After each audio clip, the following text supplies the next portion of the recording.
All right, what's going on, party people? You know we had to pop back in for another episode.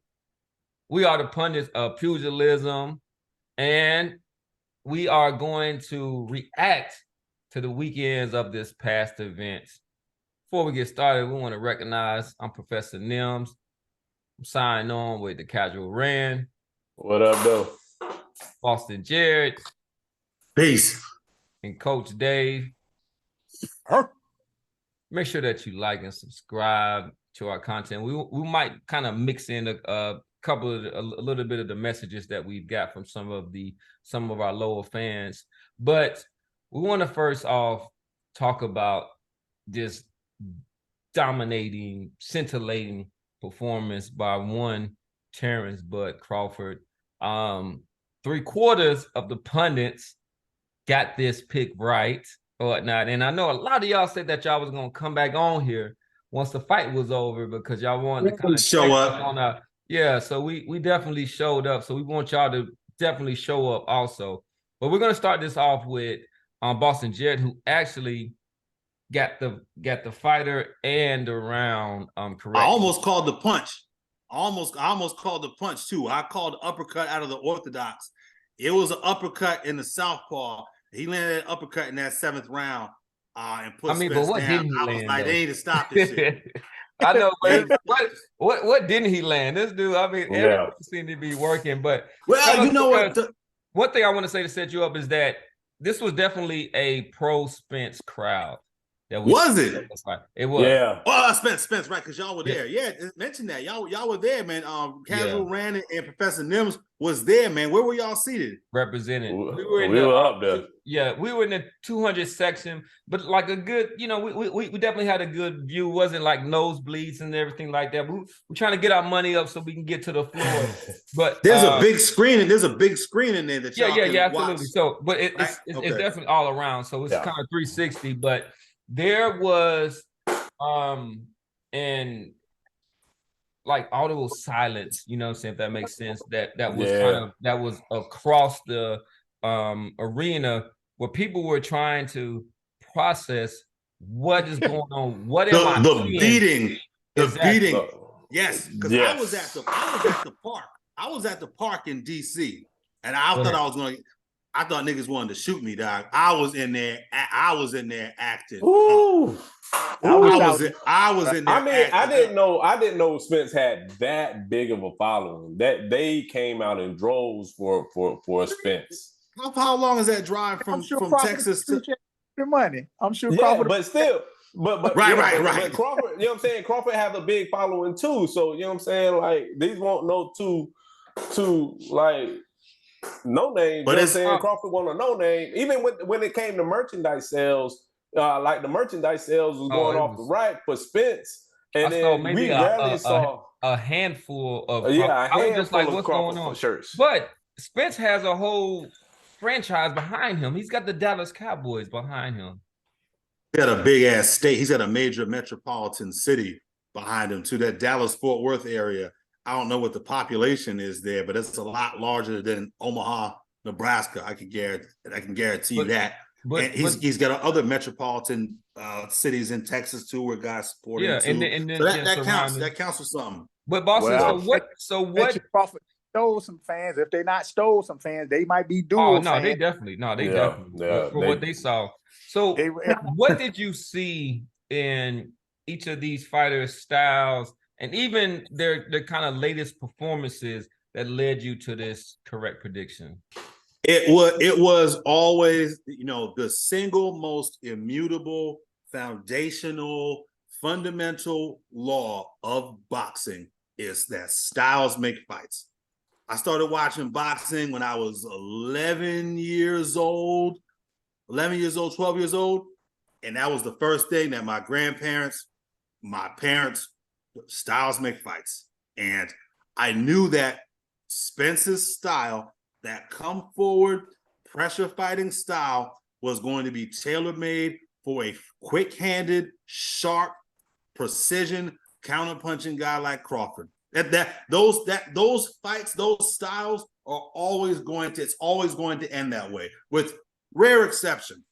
It's like rock, paper, scissors. That's what boxing is like to me. Rocks, paper, scissors. Rock beats scissors. Scissors beats paper. Paper cover rocks. A counter puncher like Crawford with power and timing, that's gonna beat the boxer, puncher, the pressure guy, the brawler every day of the week. And I've been watching this kid Spence since the Olympics. I remember when he got his ass kicked by Brian Carlos Castaño. I believe it was Castaño that beat him in the amateur. I've been watching Spence since he was a kid. He fights the exact same way. And Derek James, all he did was make him fight even more that way. Maybe he was a little bit more polished in the amateurs. And I've been watching Crawford since the Breeders' Prescott fight, pretty much. I remember watching Crawford even before that when he was fighting in the carnival grounds and shit like that. These styles were always going to be, Crawford's style was always going to be the answer for Spence's style. So that was it. It was really basic. So why was Spence? I think it was tangible, right? It's maybe, you know, so maybe even quantitative in that he was the bigger fighter. You know, he was. He's not. He was the A side. No, I'm not saying the stature. I'm not saying the stature, but he was the A side. He had the crowd. He was probably the more well-known fighter. So why would a basic style like his? So you know, I picked, you know what I'm saying, Bud and whatnot. I thought he was the more polished fighter, the more dynamic fighter, and just had even a better ring IQ. So why did that translate into the bigger star? Because the guy is not a showman outside the ring, man. And in these United States of America, there's too much else going on in the sports and entertainment world for a guy like Crawford to just go about his business, show up and knock people out. I mean, there's just too much going on here. 11 knockouts in a row? Oh my God. I know, but what I'm saying is that in this marketplace, in this sports entertainment, in the American sports and entertainment marketplace, it takes more than that. Before Floyd Mayweather went to the WWF and learned what he learned from Vince McMahon and those entertainers over there, it was the same with Floyd. Floyd wasn't some big star when he was beating up Arturo Gatti and Diego Corrales. I mean, those were $150,000, $175,000 buy fights. I'm estimating. I don't have it right in front of me. I mean, Gotti brought Floyd had to become like more. Gotti brought more than that, right? Of course, the Gotti fight. No, I don't think that wasn't no big selling fight. I mean, that was in Atlantic City. It was at least 300,000. But you know, like Gotti was a pay-per-view star within his own. That's why Gotti was clearly the A side in that fight. Right. Fair enough. The point I'm trying to make is that Floyd didn't become the major star that he was until he took on that money-made persona and became, you know, throwing money in faces, the cars, and all that stuff. That's what helped him. So yeah, Crawford is not Crawford is not an entertainer. He's not some talkative, personable guy outside the ring. I think he does well at times. Like I watched the Gilly and Wallow podcast. He does well when he opens up. He does pretty good when he opens up, but he's not a caricature, right? He's not a character. He's not going to be somebody who's not. And just being Terrence Crawford, even Errol Spence, I mean, them dudes are just, they're not exciting. That's why I never really watched the press conferences. I didn't watch any of the side programming. What was the show that came on Showtime? All Access. The All Access. I didn't watch none of that shit because I'm not interested in these guys. They're not entertaining guys outside the ring. So that's why Crawford, and again, I think we mentioned this in the very, very beginning. Crawford comes from a very, very small city. Omaha, Nebraska. I don't know what the population is, but it ain't the population of Dallas-Fort Worth, right? I mean, Nebraska has two metropolitan areas, whether it's Omaha, and then I don't even know what the second largest one is. Texas has got Houston, you've got Austin, you've got Dallas, you've got San Antonio, and those are, I mean, that helps. That helps with it when you're building a star. That's the cachet that Errol Spence brings to boxing, you know? So that's the long answer to your question. So and this fight ain't gonna really help that much. Honestly, I don't think this fight You really don't ain't think gonna help. I mean, This fight really ain't gonna help that much. This fight is not gonna do what I hoped it would do. I was hoping for 700, 750. I think this fight did a lot closer to 550, maybe even less than that. I disagree with that one. Yeah, I think this fight gonna do a lot in terms of that. And y'all know I ain't really the money man and all that crap, but you just don't take no ass whooping like that and dish out one and then don't have people be like, yo, I can't wait to see this next guy, this guy fight again. You know, so and then but I agree with Jared on terms of him talking about the showmanship and stuff like that, that builds a fighter. You know what I mean? I mean, you can look at Muhammad Ali and just how vocal, you know, he was, but I tell you what this thing did do, and even Earl, you know, was a bit vocal than what people might think, and he was, you know, and just his association even with the Charlo twins or whatever, because they were always into something. So it's either fighters promoting themselves, Earl doesn't give great their life drama. So yeah. I got it. But one of the things that this fight has done, you know, is that I think it's gonna bring back the pure fact of who's whooping ass, and this guy Fish doing the talking. Make no mistake about it. You ain't no telling how many people dying to see this man fight again, based off of not talk and hype, but out of just pure lumping Earl up. And I hope so.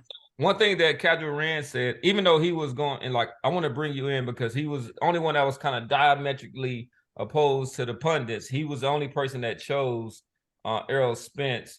But he's, you know, he was talking about that Crawford, as in kind of an advertising thing, should be like, yo, you're going to be number 11. Because I was telling him that Crawford, which wasn't, I think it should have been publicized. Like his last 10 opponents, he didn't stop. You know what I'm saying? And then so his whole thing should have been like, yo, well, this was Rand said was like, yo, you number 11 and stuff. But yeah, I was like, your name ain't even Spence no more. I'm calling you number 11. You know what I'm saying? Man, like how you do with Trump, how you just call him number 40. Yeah, like number 40. Yeah, Spence is number 11. Yeah, and he turned out to be number 11. And then so I'm gonna jump in real quick. And so like I've always been a Spence fan. Now I'll let y'all know if y'all watch the show throughout. I've always been a Spence fan. And then to me, there's only been one other fight that broke my heart like this. And that on Mike Tyson, Buster Douglas. Oh man, I thought you were going to say Roy Jones, Antonio Tarver. No, Mike Tyson, Buster Douglas broke my heart, and then this fight right here broke my heart. And the fact that we went out, we knew that it was built up to be a generational fight, the fight of the decade, blah blah blah. You know what I'm saying? I'm not gonna break it down like Boston did, but it was set up to be. And then to counter what Boston said about Bud not being a showman and selling himself, man, dude, Spence lost every measurable event of the weekend. From the weigh-in, when they weighed in, man, like even though it was a pro Spence crowd, man, Bud came in there rapping to Lil Wayne, dancing. The crowd, he had the crowd rocking. And did he really? That's interesting. Man, that's interesting. I had the video. He was way more relaxed. Yeah, I mean, we actually went. Oh, we saw that. Yeah, we saw he was way more relaxed. He was way more. Errol's face. Did you see the look in his eyes? During that fight, people thought he was on some kind. Errol must be on some type of drugs or something. I said, my man. I leaned over to my man who I was with over at Park.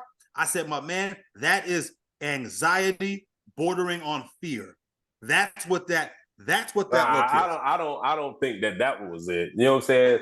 There was some issues. I think there was some issues. You know what I'm saying? And like he ain't never make excuses about the weight drain or whatever. He didn't make those excuses. I'm not gonna make those excuses for him. Yeah, but man, I think there was some issue, but he lost that. He lost the ring walk. The ring walk was, man, you can only just bow down to Bud's ring walk. He just had the whole stadium was just floored. And then coming in, so he and brought then out Eminem. We want to say, cause y'all didn't know, he brought out and Eminem. the fight brought itself, him out. So every aspect of this fight, Spence lost. You know what I'm saying? Like only thing he probably won was the all access. If you can call a winner or loser on all access. But the actual the weekend, the fight weekend, coming up to the fight, man, he lost. And then so that's I start talking to Nims beforehand, and then we were just discussing, and then I brought up the running. Like if y'all in YouTube, I brought this up like Friday or before like Wednesday. I was like, man, look how he ran. Like look at his gait when he runs in the mountains, or when he was running in Dallas in the heat. I was just like, this dude ain't right, but let's get it. He said he right, let's get it. He ain't gonna make no excuse. Let's get it. He got demolished. Like I said before we started, I don't know if he runs the same or not, but he sure still fights the same. And in that I don't think he fights the same. Threw every punch, Randy. That first round, he came out and threw every single punch he normally throws. He led with the jab. He threw that big looping left hook. His feet were extra. No. His boxing philosophy might have been the same, but I don't think that the output of what he did was the same. So what do you mean? Well, my mind, like hold on, though, Randy. Hold on. The output won't the same because Terrence was on his ass. That's right. I'm tired. I'm tired of all these excuses. And hold up, though. Earl won't own nothing except the end of Terrence's fist and on his ass. No, he was. He got his ass whooped. Right. He got his ass thrown down. But at the same fight style, bro. Exactly what Jared said. The same approach to fighting and reaching around trying to get them body shots, the little two digs to the body with that right hand. Dude, he was so slow. He was so slow. I mean, we saw that even from the stand. Like every time he tried to go to the body, man, he was slow when Terrence was fist on him and doing the defense. I don't understand. I haven't seen. Wait, one at a time. I haven't seen a one-handed beatdown like this in a long time. On Cruz. Tank ain't beat Cruz like this. Beat down. So it ain't like it can't be done. Larry I didn't say it can't be done. I'm just saying in amusement and in awesomeness how Tank versus Cruz was not a beatdown. Let's make Bud demolished Spence with one hand. Hand. There wasn't just one hand. No one watched that back, Randy. There was plenty of lefts that got in. His power hand is his right hand, but his right did the job. Bro. The right what broke him down. That right hand broke him down. Of course, he hit him with his left hand. It was the right power hand did it, but this was a two-fisted attack. Let's not. I understand that, but the breakdown was that right hand that just demolished him. He did get hit with the right hand. Let's talk about that. Let's talk about the right hand because I heard one of these. Go ahead, Dave. Yeah, let me hold on for a second. Now, hear me out. Let me jump some thing here, something. Because let's take a holistic look at this thing. So, Jared, you and I one time watched the fight. I showed you the fight between Spence and daggone Porter. And I showed you how he was bending and all that stuff and all those opportunities that Sean Porter missed, right? Crawford was going to take advantage of. With the uppercut. Number two, last week I told y'all, I said when Spence get hit, I talked to y'all about how certain people react when they get hit with a shot. Sometimes it goes to their legs. Some people might just fall, And I talked with you guys about how when Earl Spence gets shot, when Ugas caught him with a good shot, he just freezes up, man. He it's like he gets totally discombobulated. That first uppercut that dropped Earl, his legs never recovered. His legs never recovered in round two when Crawford dropped that joke. He even it wasn't. I don't think it was uppercut though. Nah, in round two, round two, it was almost like a hard jab, like over the top. It was a 2-1. It was a 2-1 he hit him with, right? I think Spence reaching. Spence reaching. Yeah. Because remember, he was legs wide, legs not underneath him. Crawford hit him with that 2-1 out of that southpaw, that boom, and then he jaw jacked him with that damn one. Nah, I thought it hit a bit in the back of the. I thought it hit him like in the back of the ear. The first negative. The first shot looked like it. The first shot looked like it hit him on the ear, and then the second shot came behind it and hit him right there underneath the ear, right on the jaw. If you look at the slow-mo, you can see his face jolt. That motherfucker Bud hit hard. He hit hard as fuck. And after that first knockdown, that motherfucker Errol, you could see in his face, like, what? The bomba clot. Yeah. Like his uncles and his cousins say. That shit. So one quick thing. So, Coach, how did you feel about and I'm gonna put up the footage. Like, Coach, don't even worry about that. Like, I'm actually doing it right now. But how did you feel about? So this is what all of us who picked Spence really harped upon, is that his lack of in-fight adjustments. How did you feel about his corner work? How did you feel about his corner work or lack thereof during that fight? You mean all of us who picked Crawford, you mean? I mean, yeah, excuse me, who picked Crawford. Like, all of us who picked Crawford noted the lack of in-fight adjustments that Spence, you know what I'm saying, has. Like, he just... So his only adjustment that I've seen is to do more of what I've been doing, and then I'm gonna just break your will, right? So it's not like I'm gonna, change strategies or anything. Like, I'm gonna just do more of what I've been doing, and then that's just gonna overcome whatever you're doing. So how do more you cowbell? So and this is from Derek James, the trainer of the year, so-called. Well, hey, listen. So with regard to Crawford's corner, man, they was spot on. At the corner talk, I mean, telling him to come over the top, that jab, come over top of Spence's jab, totally recognized when the guy was ready to go. The corner talk from Crawford's side of the house was on point. And even on the corner, the tracks, the ones where they kind of showed it, this guy was listening to everything his corner said. On the Spence side, I don't know what the hell Derek James was doing. They had no answer. Not even the basic answer of, dude, I don't know, you better act like you was doing against Garcia and try to get on the outside. I don't know what made this guy think you're gonna handle this man on the inside. They had no game plan whatsoever.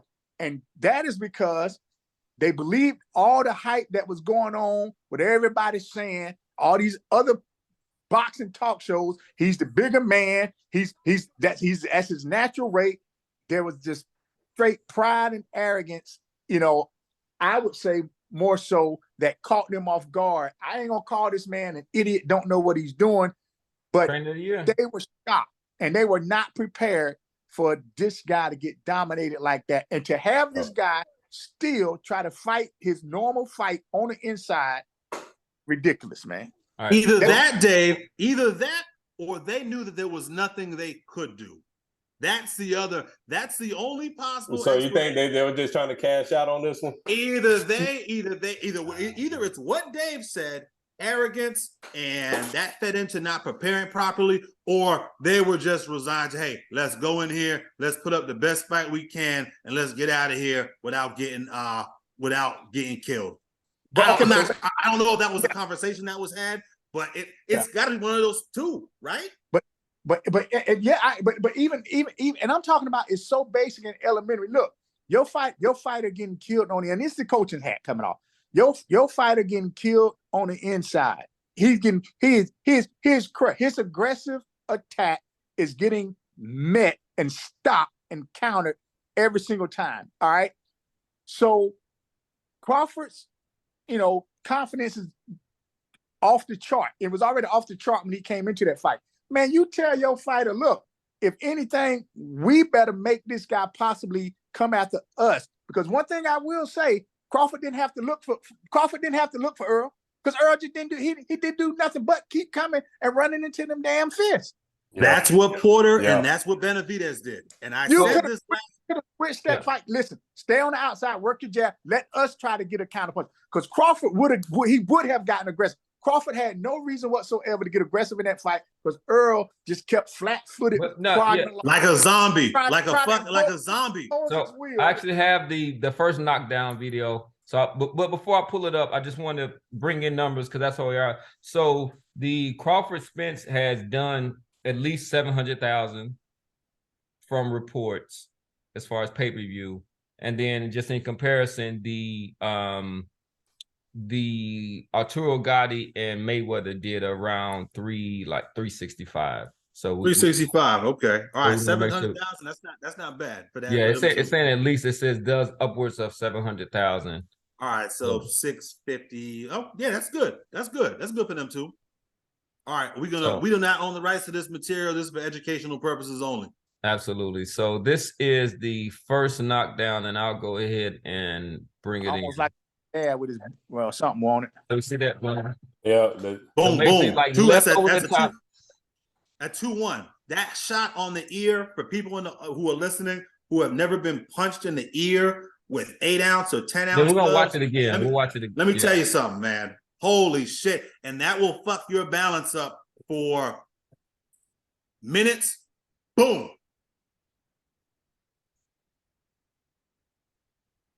Look at how wide Spence's feet are too. I don't know why. I mean, but that's been a theme. Like, hasn't that been? He did not fight like that in the Olympics. Them guys on that Olympic staff, Ronnie Shields and Ken Porter, definitely would have corrected that. The more and more he's been with Derrick James, the wider and wider his feet get. Right? He looks like a first baseman or a second baseman trying to catch that ball before the runner gets to the plate. And people were saying, oh, Spence's balance is off. His balance is something wrong with his neurological system. I said, no, the nigga's feet are not underneath him. Look at where Crawford's feet are at every single point in that fight.